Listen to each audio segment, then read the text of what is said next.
നമസ്കാരം പ്രിയമുള്ളവരെ, C P എമ്മിൻ്റെ തകർച്ചയുടെ ആഴം കൂട്ടാനെന്ന രീതിയിൽ ഇന്നലെ സി പി എമ്മിൻ്റെ കൊട്ടാരക്കര ഏരിയ സെക്രട്ടറി ജോൺസിൻ്റെ ഒരു പ്രസ്താവന ഉണ്ടായിരിക്കുന്നു.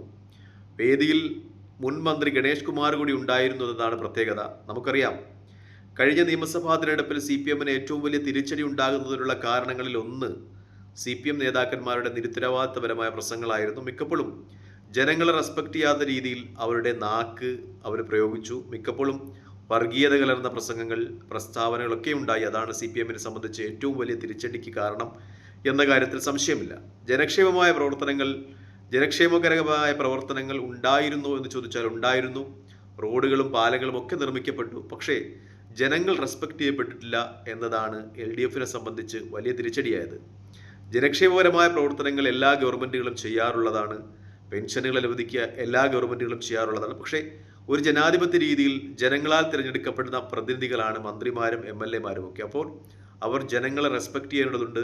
അതിനുപയോഗിക്കുന്ന ഭാഷ അത് ശുദ്ധമായിരിക്കേണ്ടതുണ്ട്. അല്ലെങ്കിൽ തിരിച്ചടികൾ ലഭിക്കും എന്ന് തന്നെയാണ് സി പി എം നേതാക്കന്മാരോട് തുടരെ പറയാനുള്ളത്. സി പി എം എന്ന പ്രസ്ഥാനം നിലനിന്ന് കാണണം എന്നാഗ്രഹിക്കുന്ന ആളാണ് ഞാൻ. പ്രത്യേകിച്ച് സി പി എമ്മോ കോൺഗ്രസോ ഒക്കെ നശിച്ചു പോയാൽ അതിൻ്റെ സ്ഥാനത്തേക്ക് പ്രതിഷ്ഠിക്കപ്പെടുക വർഗീയ പാർട്ടികളായിരിക്കും. അത് നമ്മുടെ രാജ്യത്തിൻ്റെ സംസ്ഥാനത്തിൻ്റെ ഒക്കെ ക്രമസമാധാനം ഇല്ലാതാക്കുമെന്ന കാര്യത്തിൽ സംശയമില്ല. അതുകൊണ്ടാണ് സി പി എമ്മും കോൺഗ്രസും ഒക്കെ ഒരു ജനാധിപത്യ മതേതര വിശ്വാസി എന്ന പേരിൽ നിലനിൽക്കുവാൻ ആഗ്രഹിക്കുന്നത്. എൻ്റെ രാഷ്ട്രീയം കോൺഗ്രസിൻ്റെതാണ്. പക്ഷേ എനിക്ക് സി പി എമ്മിനെയും സി പി എമ്മിൻ്റെ പ്രവർത്തകരെയും നേതാക്കന്മാരെയും ഒക്കെ ഇഷ്ടമാണ്. പക്ഷേ അവരുടെ ധാർഷ്ട്യം കലർന്ന പ്രസ്താവനകൾ മിക്കപ്പോഴും ആ രാഷ്ട്രീയ പ്രസ്ഥാനത്തിന് തിരിച്ചടികൾ നൽകുന്നു എന്നത് യാഥാർത്ഥ്യമാണ്. അത് ഉൾക്കൊണ്ട് തിരുത്തുവാൻ അണികൾ നേതൃത്വത്തെ നിർബന്ധിക്കേണ്ടിയിരിക്കുന്നു എന്നാണ് എനിക്ക് പറയാനുള്ളത്. കാരണം കഴിഞ്ഞ ദിവസം ജോൺസന്റെ ഒരു പ്രസ്താവന ഉണ്ടായിരിക്കുന്നു. പ്രസ്താവനയിൽ അദ്ദേഹം പറയുന്നത്, ഈ യു ഡി എഫിന് ഭരണം കിട്ടിയതിനു ശേഷം കാസർഗോഡ്, മലപ്പുറം, കോഴിക്കോട് എന്ന വടക്കൻ സംസ്ഥാനങ്ങളിൽ നിന്ന്, അതായത് മലബാറിൽ നിന്ന് ധാരാളം ആളുകൾ തിരുവനന്തപുരത്തേക്ക് വരുന്നു. അവർ ലോഡ്ജുകളിൽ റൂമെടുത്ത് താമസിക്കുന്നു. വണ്ടിയിലാണ് വരുന്നത്. വലിയ വണ്ടിയിൽ 10-30 പേരായിട്ടാണ് വരുന്നത്. തിരുവനന്തപുരത്ത് വന്ന് തിന്നുന്നു, കുടിക്കുന്നു. പിന്നെ വേറെന്ത് കൂടിയോ അദ്ദേഹം പറയുന്നു. അത് ഇന്നർ മീനിങ് ആണ്. നമുക്കറിയാം എന്താണ് അദ്ദേഹം ഉദ്ദേശിക്കുന്നതെന്ന്. തിരുവനന്തപുരത്ത് ലോഡ്ജുകളിലൊന്നും റൂം കിട്ടാറില്ല. 6 മാസം മുമ്പേ റൂം ബുക്ക് ചെയ്യണം, എങ്കിലേ കിട്ടാറുള്ളൂ. അത്രത്തോളം ഒരു അവസ്ഥയിലേക്ക് തിരുവനന്തപുരം എത്തിയിരിക്കുന്നു. പറയുന്നത്, മലബാറിൽ നിന്ന് ആളുകൾ ഖദർ തേച്ച് വടിവത്ത ഖദറൊക്കെ ഇട്ട് തിരുവനന്തപുരത്തേക്ക് വന്നു. അവർ സെക്രട്ടേറിയറ്റിലേക്ക് കറങ്ങി നടക്കുന്നത് കൊണ്ട് സെക്രട്ടേറിയറ്റിലോട്ട് പോകുവാൻ ആർക്കും പറ്റില്ല എന്നാണ് അദ്ദേഹം പറയുന്നത്. ഒരു പക്ഷേ കോൺഗ്രസിൻ്റെ ഒരു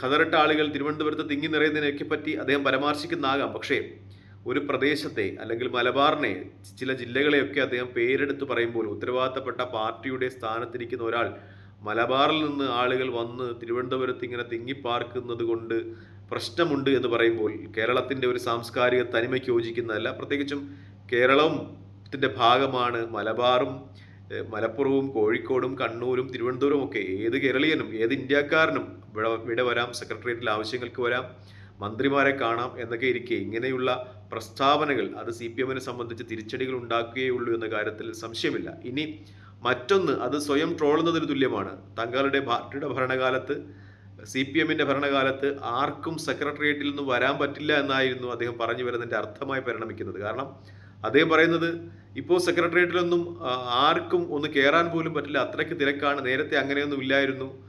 ഈ കോൺഗ്രസ് ഭരണത്തിൽ വന്നതിന് ശേഷമാണ് സെക്രട്ടേറിയറ്റിൻ്റെ അകത്തൊന്നും ആർക്കും കയറാൻ പറ്റാത്തത്, മന്ത്രിമന്ദിരങ്ങളിലൊക്കെ കയറാൻ പറ്റാത്തതെന്ന് പറയുമ്പോൾ സി പി എമ്മിൻ്റെ ഭരണകാലത്ത് ജനങ്ങൾക്ക് പ്രാപ്യരല്ലായിരുന്നു സി പി എമ്മിൻ്റെ മന്ത്രിമാരും മുഖ്യമന്ത്രിയും എന്നാണ് താങ്കളുടെ പ്രസംഗത്തിലൂടെ വ്യക്തമാകുന്നത്. താങ്കളുടെ പാർട്ടിക്ക് തന്നെ തിരിച്ചടിയാണ്.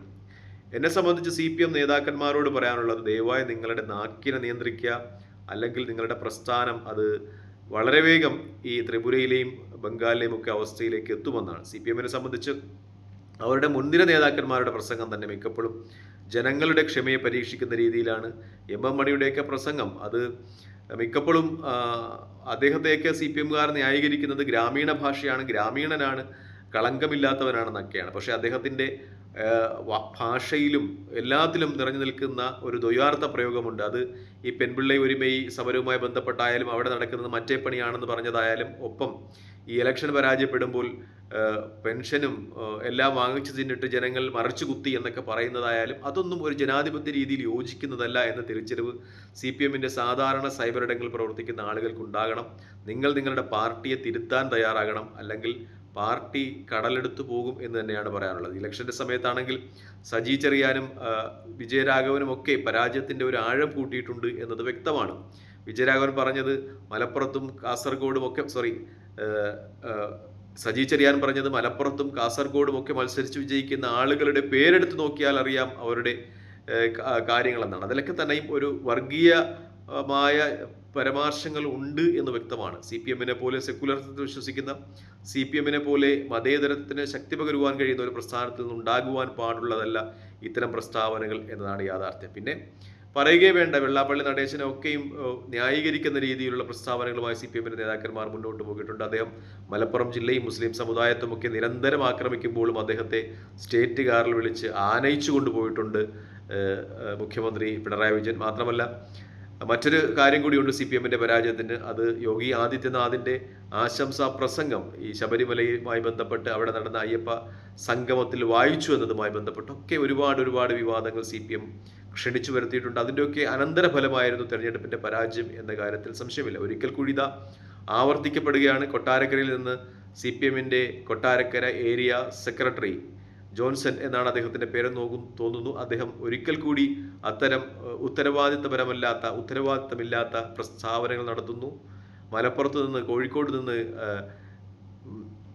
കാസർഗോഡ് നിന്നൊക്കെ ആളുകൾ തിരുവനന്തപുരത്ത് വന്ന് ലോഡ്ജ് എടുത്ത് താമസിക്കുന്നു.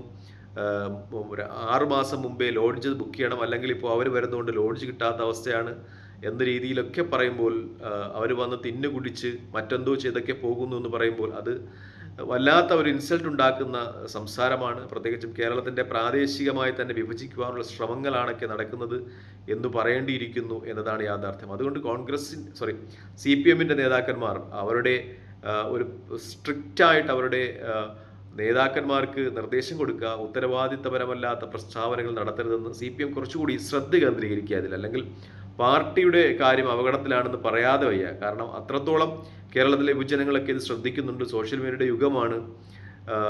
ഇത്തരം ഉത്തരവാദിത്തപരമല്ലാത്ത പ്രവർത്തനങ്ങളും പ്രസ്താവനകളും നടക്കുന്ന നേതാക്കന്മാരൊക്കെ തിരസ്കരിക്കപ്പെടും എന്ന കാര്യത്തിലൊന്നും ഒരു സംശയവും വേണ്ട. അവസരങ്ങൾ പാർത്ത് BJP ഇരിപ്പുണ്ട്. കോൺഗ്രസും CPMും തമ്മിലാണ് പ്രധാന മത്സരം എന്ന ഘട്ടം കേരളത്തിൽ ഏകദേശം അവസാനിക്കുകയാണ്. BJP വളരെ ശക്തമായി തന്നെ നിലനിൽക്കുന്നുണ്ട് എന്നൊരു യാഥാർത്ഥ്യം ഉൾക്കൊള്ളുക. CPMനെ സംബന്ധിച്ച് നേതാക്കന്മാരുടെ ഒരു പ്രളയം തന്നെയുള്ള പാർട്ടിയാണ്. പക്ഷേ ഉത്തരവാദിത്തപരമായി സംസാരിക്കുന്ന നേതാക്കന്മാരുടെ അഭാവമുണ്ട്. അത് യുവജന നേതാക്കന്മാരായാലും മുതിർന്ന നേതാക്കന്മാരായാലും എന്നതാണ് യാഥാർത്ഥ്യം. എന്തായാലും ജോൺ ബ്രിട്ടാസിനെയൊക്കെ പുനഃപ്രതിഷ്ഠിച്ച് അതിനുള്ള പരിഹാരം CPM നടത്തുന്നുണ്ട്. വിജയം കാണട്ടെ എന്ന് പ്രാർത്ഥിക്കാം. അല്ലെങ്കിൽ ആ പ്രസ്ഥാനത്തിന്റെ നില അപകടകരമാണ്. ആ പ്രസ്ഥാനം നിലനിന്ന് കാണുമെന്ന് ആഗ്രഹിക്കുന്നത് കൊണ്ട് തന്നെ പറയുന്നു, ശ്രദ്ധിക്കുക, അല്ലെങ്കിൽ കാര്യങ്ങൾ കൈവിട്ടു പോകും.